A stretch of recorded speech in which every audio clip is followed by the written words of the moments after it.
High tech, low tech, or no tech. Through our hobbies and our passions, the geek comes out in us all. The world's of geekdom. I am a geek and I'm proud of it. Geeks. Geeks unite. Well, let's get those nerds! Nerds! No! Did you just call me a nerd? Not all geeks are nerds. Yeah.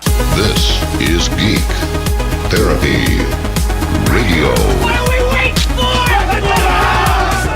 And now your mental curator, Johnny Hemberger. Welcome to Geek Therapy Radio. I'm your mental curator, Johnny Hemberger, as always. And I'm twitching my britches. One more time, I've said that the past few shows, twitching my britches. We're going to talk about the Atari VCS in this segment. We're going to talk about Intel Optane memory in its RAM stick form, DDR4 RAM stick form, coming up in the next segment. And then we're going to talk about Street Fighter 30th Anniversary Edition.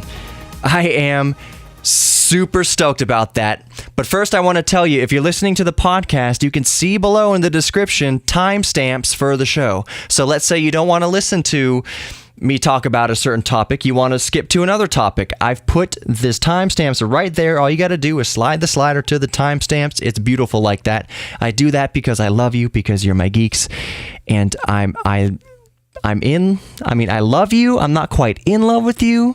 But who am I kidding? I am in love with you.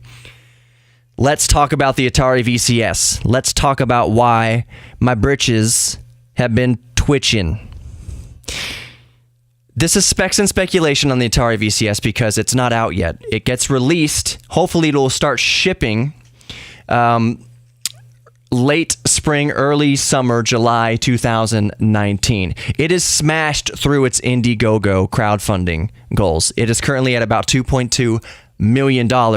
It's happening, and it's coming out about this time next year. As I'm recording this in early summer 2018, we should have it early summer 2019. So let's get into some specs and speculation and what I think it's going up against in the market. So quick specs. 4 gigabytes of RAM, 32 gigabytes of built-in eMMC memory, not the fastest in the world, but it's really good enough for a console. Really, the horsepower is going to come from the AMD APU. So the CPU side of it is a Bristol Ridge A10. That tells you that's an APU, and the GPU built into the APU is the Radeon R7. So it's got enough horsepower for some 4K gaming and definitely 4K content consumption. It's shipping with a ton of original Atari games on it. It's not quite, but it's different from, let's say, the SNES Classic or the NES Mini or anything like that. It's not just a nostalgia box. Atari has teamed up with several video game studios, several creator studios. It's going to have original games and online gaming, once again, from Atari. Well, we've never had online gaming in the past, but now we do. In fact, the Atari VCS, in addition to a bunch of USB ports for external storage or external third-party joysticks or whatever you want to hook up to it, has an Ethernet jack. Ethernet.